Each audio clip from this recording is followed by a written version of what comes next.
Craftsman Days are here at Lowe's with big savings on the tools you need. Save $100 on the Craftsman V20 6-tool power tool combo kit, now at $199. No matter what the project is, Craftsman's high-quality, high-performance products empower you to build on. Stop by your nearest Lowe's store and check out the full line of Craftsman tools today. Valid through 6/18 while supplies last. Selection varies by location. Nats Chat is brought to you by Walters. Walters is your spot to watch the DC Defenders in their regular season finale at the San Antonio Brahmas, Saturday afternoon at 3. Walters is across the street from Nationals Park, open daily at 11 a.m. The 2-0 from Mahle to Meneses. Swinging a high drive to left center field and deep. Chasing back Taylor to the warning track at the wall, and it's gone! Home run number 1 for Joey Meneses. He drops it in the Nationals bullpen, and the Nationals are on the board. It's 2-1 Twins. Here's the set now in the pitch. Swinging a line drive into left center field. That's going to be a base hit. Thomas around third. He's on his way home. He will score. Keibert Ruiz comes through with a go-ahead RBI single. It's the Nationals 3 and the Twins 2. Smith way off the line, almost halfway to second. First baseman swinging a ground ball to third. Candelario has it to second for 1. Garcia to first, and a Curly W's in the books. Around the horn they go with an inning-ending, game-ending 5-4-3 double play on the first pitch to Miranda. And welcome to Nats Chat for Saturday, April 22nd, 2023, along with MASNsports.com Nationals insider Mark Zuckerman, who is at a rather cold Target Field in Minneapolis, Minnesota. I'm Al Galdi, host of the Al Galdi podcast. Yeah, we on Friday night had what was in fact the coldest Nats regular season game since the franchise moved to Washington, D.C. in the 04-05 offseason. A game-time temperature of just 37 degrees. It was in the 90s in the Washington, D.C. area on Friday. We had a game-time temp of 37 for the Nats at the Minnesota Twins on Friday night. Why a major league stadium in Minneapolis, Minnesota was built without a retractable roof is one of life's great mysteries. An impossible to answer question, almost as impossible as the Nats scoring a run, but I said almost, because the Nats on Friday did score a run. They, in fact, scored 3 runs, and the Nats won. They scored a run for the first time in 3 games, improved to 6-13, a 3-2 come-from-behind win at the Twins in Game 1 of a 3-game series. Nats overcame a 2-0 7th-inning deficit. Trevor Williams was terrific. Joey Meneses finally homered. But, Mark, seriously, how and why did a major league team based in Minneapolis, Minnesota, build a stadium without a retractable roof? Do we have any idea what the deal is with that? Well, have you ever been to Minneapolis in the summertime, Al? No, I have not. It's beautiful. It's absolutely beautiful. So I think the thinking was, well, at least 4 or 5 months out of the year, it's great, and you want to have clear skies in front of you. Unfortunately, they didn't think about what that meant for April, and God forbid if this team ever goes on a run in October, what it might look and feel like. Yeah, this was something. I walked out of the clubhouse for the start of batting practice in the afternoon, had no idea this was happening. I walk out, there's literally snowing as they're getting ready to stretch and start batting practice. It was a scene unlike any I've experienced covering Major League Baseball, and it was so cold. There's another first. I've never seen this one, not in baseball. Victor Robles was wearing batting gloves in the field, including on his throwing hand. Thankfully, he didn't actually have to throw a baseball that mattered, because I don't know what that would have looked like, or if it's even legal for that matter. But that's how cold it was, and there are a lot of players on this team who had never experienced anything like it. They don't necessarily want to experience it ever again, but a 7th and 8th inning rally goes a long way towards making it feel a whole lot better. Retractable roofs are expensive. I get that. But man, it just is something to have a baseball game, well into April. It's almost May, and it's 37 degrees. Like, geez, that's not what Abner Doubleday had in mind when he invented the game. Of course, Abner Doubleday didn't really invent the game, but that's another conversation. But yeah, the Nationals won on Friday night. And this was a come-from-behind win. This was a game in which the Nats didn't do much offensively, but ultimately did do enough offensively. The Nats had 3 runs, just 6 hits, but one of the hits was that aforementioned Joey Meneses home run. Nats also had a double that you have to put in quotation marks because it was one of the weakest hit doubles that you'll ever see, but it was a double. And the Nats came through with this win. Didn't draw any walks in the game, but came through with this win. We got the Joey Meneses home run in the top of the 7th inning. Boy, if there has been a Nationals player who has needed to hit a home run in recent years, it certainly was Joey Meneses on Friday night. His first home run of this regular season, and it was a big home run, a 1-out solo shot to left center to cut the Nats deficit to 2-1, 409 feet per Statcast. And it's funny how these things work out. His first home run of the regular season, the Nats' first run in 3 games. Like, what a way for the Nats to end their scoreless drought with Meneses finally getting on board with the home run. And then we got this nice 2-out rally in the top of the 8th inning. Now, I mentioned that double in quotation marks. C.J. Abrams ignited the rally with a 2-out opposite field double on a weakly hit ball that went by the Twins' third baseman, Jose Miranda, and into left field. Now the kick in the pitch. Jammed him. It's a ground ball past the sprawling third baseman Miranda and down the left field line. Abrams going to try for 2. Here's the throw. Too late and offline. The hit per Statcast had an expected batting average of 150, but somehow, some way, the ball ended up being a double. You know, Meneses himself had a double like that the other day. But the Nats then came through with back-to-back clutch hits. Lane Thomas, 2-out RBI single through the left side of the infield to tie the game at 2. And Keibert Ruiz, who interestingly was the Nats' number 2 batter in this game, a 2-out opposite field RBI single to left center for a 3-2 Nats lead. So, you know, weak hitting or not, some clutch hitting from the Nats late in this game. Well, here's all you need to know about C.J. Abrams. He hits that double with an exit velocity of 49.9 miles an hour off the bat. His previous at-bat, maybe the best he's connected with a ball all year to left field, 96.7 miles an hour, 354 feet to left. I thought it was going to go out. It didn't quite get there. That's the beauty of baseball, Al. Hit them where they ain't, right? Doesn't matter how hard. Remember, Dusty Baker used to say, I don't care about exit velocity. I just want exit hits. That was an exit hit for C.J. Abrams, and it ignited that rally, such as it was. 3 straight 2-out hits. It wasn't an automatic double. He had to bust it. There was some decision-making there on his part, so I give him credit for that. There was also hustle by Lane Thomas on the RBI single to read the throw, which was way offline, take second base, and that was important because it put him in position to score on Ruiz's single after that. So a lot of little things that kind of went their way and that they did right there in the late innings. But you know what my biggest takeaway from all this was? It's this. This team doesn't have to do that much to win a game. All it takes is a couple of hits in the right moments, and they can win a game. You know why? Because the pitching has been that good, and the defense, particularly the infield defense, has been that good, and the bullpen has been very good, that they don't need to break out offensively. They just have to come through in the right moments. Obviously, that's been a huge challenge for them through the majority of the season to date. But when it does come together, like you said, this was not a great offensive performance at all. But when it does come together in just the right moments like that, they can win games against good teams. They can, and they did on Friday night. It was nice to see that. The Nats earned this victory, no doubt. You know, with Meneses, again, it's so funny how things go. His first home run comes in a game with a game time temp of 37 degrees. This wasn't some hot and humid day on which balls were flying out. This was in the coldest game in the history of the franchise, at least since it came to D.C. And yet that's when Joey Meneses hits a home run. But, you know, I said this to you the other day, and I do feel this way. I think Meneses is going to get going here, and I wonder if Friday night was the beginning of that. I certainly hope that it was. Look, it's very likely he's not the guy who we saw the last 2 months of last season, but this was ridiculous. Him not hitting any home runs over the team's first 18 games. Like, he's better than that, you'd like to think. And so now that he's finally gotten off the schneid with this home run, which was a no-doubter, this wasn't some cheapo shot. And again, game time temperature of 37 degrees, one of the hardest environments in which to hit a home run is a game like this one. Hopefully, maybe this gets Meneses going here.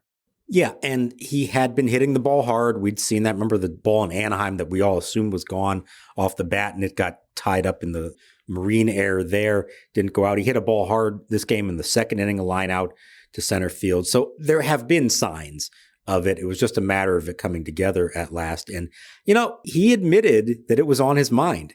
And that's kind of refreshing to hear a guy say that, because we know they're human beings. They know there's a big fat zero under the home run column, and that's not who he believes he should be. So, yeah, he was thinking about it, and he needed this one. And you do wonder if that'll just allow him and everybody else to just breathe a little sigh of relief. Everything's going to be fine. And no, maybe he's not going to be the MVP caliber hitter that he was in August and September, but he doesn't have to be that. He just has to be a decent hitter. And I think there's a lot of reasons to believe that can still be the case. Let's see if this was a one-time situation, but I don't think it was, because he has hit the ball well. We talked about the other day, all the peripherals suggest that he's hitting the ball as well as he did last year, just hasn't had the results for it. So it felt like it was just a matter of time before this happened. Also on Friday night for the Nationals was a single, a non-bunt single for Victor Robles. Victor Robles got off to a very nice start to this season, and he had been struggling. And, he may still be struggling, but he on Friday night at least got a non-bunt hit. And you say, well, why are you making such a big deal out of that? Well, Victor Robles on Friday night, top of the third, a one-out single to left center field. His first non-bunt single since he had two non-bunt singles in the Nats' 6-4 win at the Los Angeles Angels on April 10th. It had been a week and a half since Victor Robles had registered a non-bunt single in a game. And Victor Robles has essentially continued to be an everyday player for the Nats. It's not like he sat a bunch of games here lately. So he got that hit. I don't know if that means that he's back or if, he's still struggling. But man, that's something that this guy went a week and a half without a non-bunt hit. Yeah, he had one game off that he didn't start, and then the team has had a few off days, so it's, skewers it a little bit, but it had been like a good week's worth of games in which he had not connected like that. I thought it was a little interesting that he hit 8th in this game with C.J. Abrams 9th, and I'm not saying this was the reason for it, but my reaction was, well, good. Maybe that gives him less incentive to bunt without Abrams in front of him. Remember that game the other night? Abrams gets on to start the inning, and Robles just assumes that it's his job to bunt him over, and that whole inning became a mess in part because of that. If you're hitting behind Stone Garrett, you're probably not going to be bunting a lot, so maybe this helped convince him to swing away, and good for him. He made good, solid contact. It was not a cheap single. That was a good, solid single.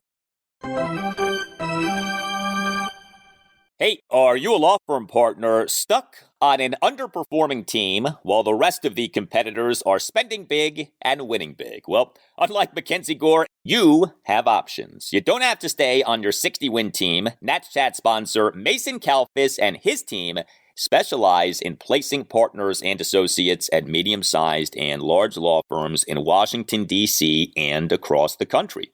Mason Kalfis has recruiters in 6 states and has placed lawyers in more than half of the 100 largest law firms in the United States. While you may be reading doom and gloom from the legal press, many practices are red-hot: antitrust, IP litigation, white-collar litigation, finance and direct lending, and healthcare. Because you are not under a CBA or team control for 6 years. In fact, staying at a firm too long is often a recipe for being underpaid. Explore your options today with Mason Kalfis. Call Mason today at 202-486-3535. That number again, 202-486-3535. Hey, Nats Chat listeners, Tim Shovers here, producer of the podcast, to tell you about Game Time. Do you struggle sometimes to find tickets to your favorite events? Buying tickets to these shouldn't be stressful. That's why you should look into the Game Time app. It's even harder these days with the lack of paper tickets available on the street. If you're looking for tickets to Nats, DC United, or even the Drake concert this summer, Game Time offers the lowest price guarantee, event cancellation protection, and job loss protection. Game Time is the place for last-minute ticket deals. Forget planning months in advance. Game Time has deals on tickets right up to the day of the event. It's the fastest-growing ticketing app in the country for a reason. Get images of your seat before you buy so you know exactly what to expect when you arrive. Snag the tickets without the stress with Game Time. Download the Game Time app, create an account, and use code NATSCHAT for $20 off your first purchase. Terms apply. Again, create an account at gametime.co and redeem code NATSCHAT for $20 off. Download Game Time today. Last minute tickets, lowest price, guaranteed.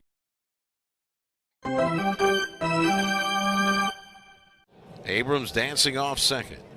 Jack sets and delivers the pitch. Swinging a ground ball toward the hole. It's through, a base hit into left field. Abrams around third. He's coming home, and the throw will be way off the mark, and Thomas will go to second as the catcher has to chase the ball down up the first base line. Off the glove of Jefferson, picked up by Joey Gallo. It's a base hit through the hole into left field for Lane Thomas. Snapping that 0 for 13. Drives in his 8th run of the year. Scoring Abrams from second with 2 out here in the top of the 8th. We're all even. The Nationals 2 and the Twins 2. With the Nats lineup on Friday night, some new looks to the lineup. So we had Lane Thomas in the leadoff spot. We have seen that, but not a ton lately. We had Keibert Ruiz in the number 2 spot. That was something different. We had Dominic Smith drop down, finally, to the number 6 spot for this game. And we again did have Stone Garrett as the Nats starting left fielder. Alex Call had been, the Nats basically every game left fielder for a while. That has cooled off here in recent days. It's funny, David Martinez talked about the lack of playing time for Stone Garrett as being a matchup thing. Well, golly gee, I guess the matchups have bounced the way of Stone Garrett lately because he's been playing a lot. But what'd you think about this new look to the Nats lineup on Friday night? I think this is Davey Martinez seeing a team that had been shut out 2 days in a row and has struggled throughout the season to date to score runs and saying, I just need to put the best hitters possible up there and try to put them in a position where they might do something and screw the matchups, to be honest. And I think that's probably what this was. We've talked about how he doesn't want to put added pressure on the young guys like Ruiz, Garcia, Abrams, and put them in a prominent position in the lineup and add more pressure to them. And I get the thinking there. I think of the 3, Ruiz is probably the one you maybe have the most faith in to do that. And, he only went 1 for 4, but it was a big one that he had. And I don't think he's bothered by hitting second in the lineup. He's shown enough here, professionalism as a hitter, I think, to warrant that. And Garrett, it was just, hey, he's been hitting better than Alex Call, who has not done much at the plate lately. Although I will say Stone Garrett, the luster is coming off just a little bit here the last few games. He's had a few hits, but he was 0 for 3 with 2 strikeouts in this game. Swung at a slider out of the zone on one of them. I'll be interested to see what is it on Saturday. Do you just keep riding it, or you say, well, yes, there are reasons to put him in there some of the time, but maybe he doesn't have to be in there every day. And we're starting to see that as great as he was those first couple games, that's probably not who he really is in the long run. It was good to see Dominic Smith dropped from that 2 spot, though. I mean, it had been way too much of that, okay? Like I've said with these guys, there should be extreme loyalty to basically nobody here, okay? Like, especially a Dominic Smith type. Like, play him. I'm not saying you have to bench the guy, but golly, you don't have to have him in the number 2 spot every game, especially with him struggling as badly as he has been struggling. So good to see that. And look, it's not like the Nats busted out offensively on Friday night, but the Nats did end up getting the win. Michael Taylor's now 32 years of age. You believe that? He still looks like he's 16. Still looks the same. The gift of the baby face. Yep. Now the set of the pitch. Swing. And a miss. He struck him out. And so Trevor Williams with 3 strikeouts in the inning.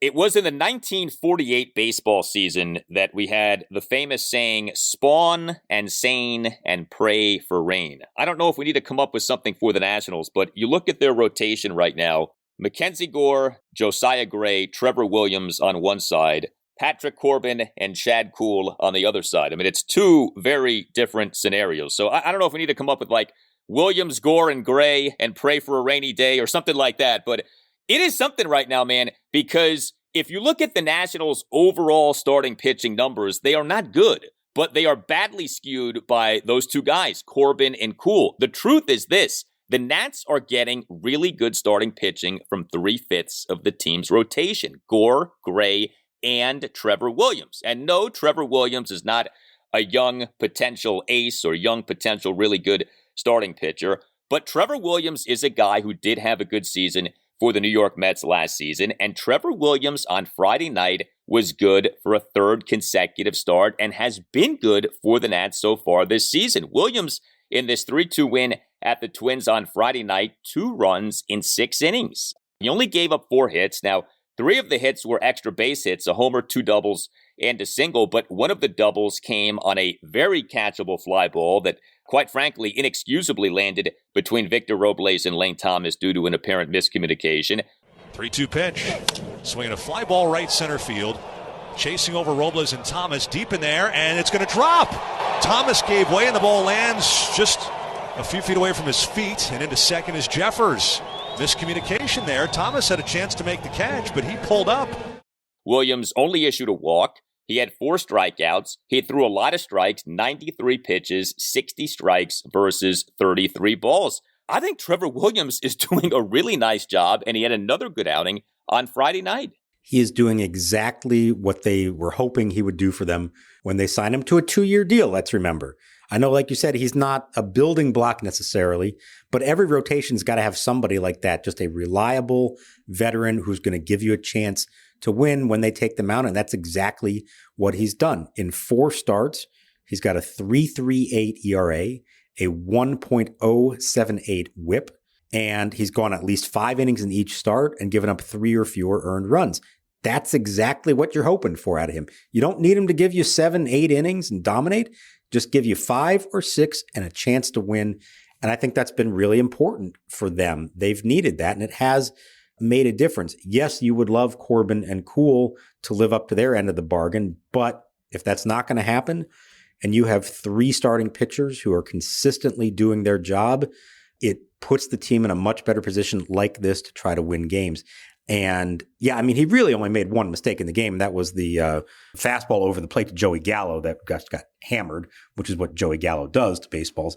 But other than that, I had no fault with anything that he did. The double, like you said, nobody called for that on a routine fly ball to right center field. And that can't happen. And we've seen this happen a couple times now with Robles and Thomas. That's got to get fixed. And even beyond that, they still were in a position to get out of the inning. 2 batters later with the runner on third, there's a fly ball that's only 250 feet into right field. Thomas comes up to make the catch, and I'm thinking, hey, with his arm, doesn't even have to be a perfect throw. But his throw was so far offline, very uncharacteristic for him so far this year. That was disappointing. So, I mean, the run is charged to Williams, but I don't view that as his fault at all. In my mind, he gave up 1 run in 6 innings, and that was outstanding.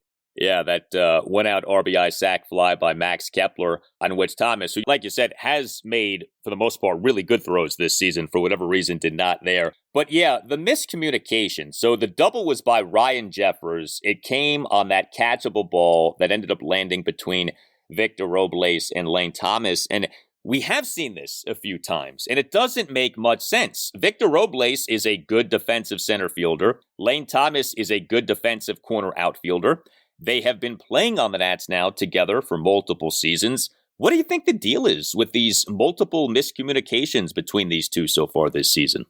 I don't know. Maybe they both know that they're good, and so there's almost subconsciously a thinking, well, I could get this ball, but the other guy's probably going to try to get it too, and so I'll just defer to him. That's all I can think of in this case. This ball was much closer to Lane Thomas than it was to Victor Robles, but Thomas never called for it, and at the last second, he realized, oh, wait, Victor didn't call for it either. Uh-oh, the ball just landed. And I get that you defer to your center fielder, especially when somebody who covers as much ground as Robles does, but it's okay if you're a right fielder and you are in position to make a catch, not even on the run, but like to get there and set up and make the catch, go ahead and call it. Take charge. That's okay. And if Robles calls him off, then fine. That was strange. A few of these that they have had is strange. You would hope that they can get that thing sorted out, because I was thinking to myself, like, this is going to end up costing them the game. We know how much they struggle to score runs. Trevor Williams just gave up a home run.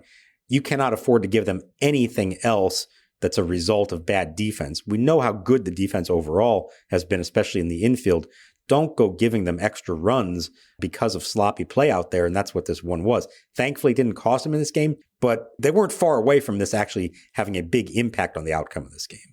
Well, and it's just so strange because those guys are the Nats' 2 best defensive outfielders. You're not seeing this happen between Robles and the left fielders. You're not seeing this happen between Robles and Alex Call or Robles and Stone Garrett. You're seeing this happen between Robles and Lane Thomas. These 2 guys are supposed to know better and be better. And the real shame of that Jeffers double was that, I said that it landed between Robles and Thomas. What actually ended up happening was the ball landed like in front of Lane Thomas. Like, it was very catchable.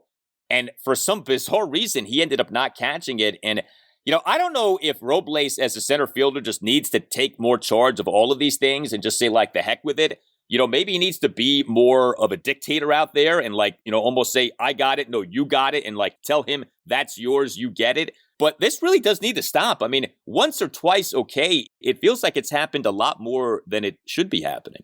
Yeah, well, maybe the reason it doesn't happen in left center field is because, like I was saying, the left fielder knows that Robles is better, so they're just going to defer to him. Whereas Thomas knows he's pretty good himself and thinks he's got a shot, but then, well, wait a minute, maybe Victor's going to actually cover that ground. They need to understand what they both are. They're both good, but understand who's got what territory, who's in charge of what.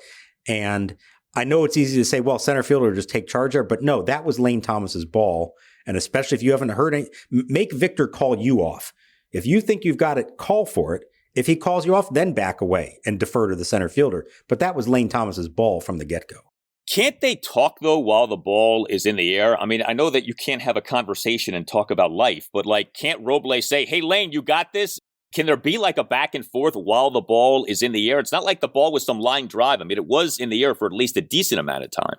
Well, I'll tell you what, Al, there were 12,469 paid souls in the ballpark on this cold night, and there were not anywhere close to 12,469 Hardy souls actually here. So crowd noise was not an issue on that play, I can tell you that. It didn't seem like it was, that's for sure. Interesting game for the Nationals bullpen on Friday night. So ultimately, 3 Nats relievers combined for 3 scoreless innings, but there was a lot more to the night for the bullpen than just that final line. So Erasmo Ramirez, who, as I have said, has kind of settled himself down here. He had another good outing in this game, a scoreless bottom of the 7th inning. Then Hunter Harvey came into the game. He tossed a perfect bottom of the 8th with 3 strikeouts, including strikeouts of the Twins' numbers 1 and 2 batters, Max Kepler and Carlos Correa. Excellent work. But there was an oh no moment during that inning as Kepler just barely missed a game-tying solo home run on a foul ball to right field. But it was a foul ball, and ultimately Hunter Harvey a perfect bottom of the 8th with 3 strikeouts. And then we had the Kyle Finnegan show in the bottom of the 9th inning. I got to tell you, when Finnegan took the mound, I said to myself, he's blowing this save. I did not have confidence in our guy Kyle on Friday night. He ultimately did come through, to his credit, but boy, it was not easy. So he began his appearance by giving up a leadoff single to Byron Buxton into left field to conclude a 10-pitch plate appearance that was quite a battle between Finnegan and Buxton, and was quite an at-bat by Buxton. I mean, that might just be one of those instances in which you tip your cap to the batter. But then Finnegan issued a 6-pitch walk of Trevor Larnach. So you say, uh-oh, here we go. We have seen this with Kyle Finnegan. And when he's off, he's especially off. I've called him Kyle Suero because when he's good, he's good. When he's bad, he's pretty bad. So you got runners on first and second, nobody out. But then Kyle Finnegan got himself 3 outs over 2 batters, a nice line drive to C.J. Abrams, and then a beautiful game-ending 5-4-3 double play on a first-pitch grounder by Jose Miranda, and just like that, the game was over. The Buxton and Larnach plate appearances felt like they took about 3 hours. Those final 2 outs felt like they came over about 15 seconds, and Finnegan got himself out of the inning. Very nice job by him. Very nice job by this Nats defense, which is turning double plays at a very high rate here. That was not easy, but the Nats bullpen and the defense got the job done there. It happened so quick, Al, that I didn't even have time to start rewriting my game story, which I was trying to furiously rewrite just in case, because they were, of course, 1 swing away from winning the game instead. I know that, look, I had the same feelings. He gets the first 2 guys on, and we know the history with Kyle Finnegan. Once it goes south, it usually keeps going that way. And Mason Thompson was warming up very quickly. And it would have been fascinating to see how far Davey let it go. Would he have waited until Finnegan actually blew the save? Or would he have maybe brought Thompson in with a chance still to finish it off and try to pitch out of a jam? We don't know the answer to that. I know in a perfect world, you want the guy to be 1, 2, 3 every night, and that would be great. But can I maybe make a case here that this was better for Finnegan in the long term, to have to figure out and prove that he can pitch his way out of a self-made jam? Maybe in the back of his mind now, the next time this happens, he can think to himself, hey, you know what? I've been here and I got out of it. Maybe this will happen. Maybe it doesn't. Maybe it makes no difference. And if you're bad on a given night, you're bad on a given night. But I do wonder if there is secretly some kind of benefit for a guy to have to pitch out of his own jam now, because maybe it'll pay off down the road. And I'll tell you what, because it ties in with it, there's definitely, and Finnegan said it and Trevor Williams said it too, there is a lot of confidence within the Nationals pitching staff right now about the defense behind them in the infield to turn double plays. They turned 3 more of them in this game. That's 24 now for the season, which is tied with the Cardinals for the most in the majors. Having that in the back of your mind as well, Finnegan said, hey, once he got the first out, he's like, I could be 1 pitch away from ending this game. And he trusts his defense to do that. And they did that for him. So maybe subconsciously there were some good things to actually come out of this. The defense has been so much better so far this season as compared to what we saw last season. I would just say this about Finnegan. He has had a good number of these appearances already over these last few seasons. So I don't know, like if he needs these experiences to grow, he's going to be about 8 feet tall, okay? Because he's having a lot of these experiences. Like it's not routinely smooth with him. It can be smooth. Again, when he's good, he's really good. But he has these appearances. And, you know, we have not talked about this, but I think now's a good time to bring this up. In Game 1 of the Orioles series, and you noted this on Twitter, it was Hunter Harvey who was warming up in the bullpen to potentially come in the game, not Kyle Finnegan. And we never actually got to see that happen because of how that game played out. But, you know, you wonder, especially with Mason Thompson warming up as quickly as he was on Friday night, is the leash getting shorter with Kyle Finnegan as the team's closer? So I think the answer to that could be yes, but with regards to what happened the other night, I asked around the next day.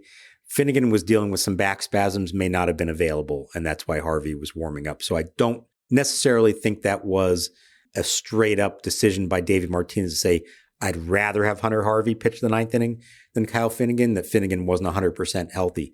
But the fact that he did have Thompson warming pretty quickly is a sign. And if Hunter Harvey keeps doing what he did in this game, I know he almost blew it because that ball was not foul by much, but he did still strike out the side, and he has that ability, as we know. It will be fascinating to see how this all plays out, and it feels like it's only a matter of time, whether because of Finnegan's struggles or not. It feels like just a matter of time that if Hunter Harvey stays healthy, that he'll be out there getting his first chance at a big league save. It's funny with Finnegan because he does just enough bad to not make you feel great about him, but he does just enough good to still keep himself as the Nats 9th inning guy, or still keep himself as like a top guy in the Nats bullpen. So he's teetering, but he never quite does enough to where you're like, all right, get that guy out of there. You know, he can't be your closer anymore. So we'll see. But yeah, the Nats got the win. It was good to see that. We haven't had many of those so far this season. Just the Nats' second win since beginning the season, 4-7. Just not a lot of victories here lately, but the Nats do get themselves one on Friday night. And now come the final 2 games of this series, Cool and Corbin, the other 2/5 of the Nationals rotation. So we shall see what the Nats get out of those two from a starting pitching standpoint. You tell us what you think. Hit us up on Twitter at Nats_chat. You can email the podcast, natschatpodcast@gmail.com. Check out our new website, natschatpodcast.com. You can contact the show that way. You also can get yourself a great looking Nats Chat Podcast t-shirt. Again, that website is natschatpodcast.com. You can find us on Instagram as well at Nats Chat Podcast. If you would like to sponsor the Nats Chat Podcast, we'd love to have you on board. Contact the mastermind of this podcast, Tim Shovers. Again, that email address is natschatpodcast@gmail.com. All Nationals radio highlights on Nats Chat are courtesy of 106.7 The Fan. For Mark Zuckerman, I'm Al Galdi. We'll talk to you next time on the Nats Chat Podcast. And we are, again, going to leave you with something special. An update on the Nationals AAA affiliate, the Rochester Red Wings, from the voice of the Red Wings, Josh Whetzel. And Josh is going to tell us about what's going on with the likes of Darren Baker, Jake Alou, Matt Adams, and Joan Adon. Enjoy, and we'll talk to you next time on Nats Chat. Here's an update on the Rochester Red Wings. Right now, the Wings are 6-11 following a Thursday afternoon loss to Norfolk, the Orioles' top farm club.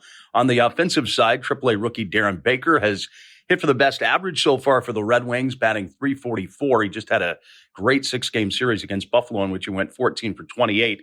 Jake Alou off the injured list has hit safely in all 7 Red Wings games, batting .357 right now for Rochester. And if you go back to last year, Alou has hit safely 21 straight games in a Rochester uniform. The home run leaders on the team with 4 apiece are Big City Matt Adams, Travis Blankenhorn, and former A's prospect Franklin Barreto. And on the pitching side of things, Joan Adon picked up his first win of the season with 5 2/3 shutout innings on Wednesday night. He has 1 win, 1 loss, and a 3.92 ERA. And a couple of the best relievers have been lefties. Matt Cronin gave up a run his first appearance of the season, but has worked 6 straight scoreless outings since then, covering 7 2/3 innings, allowing only 3 hits in that span. And Alberto Baldonado is the only Red Wing with a 0 ERA at the moment.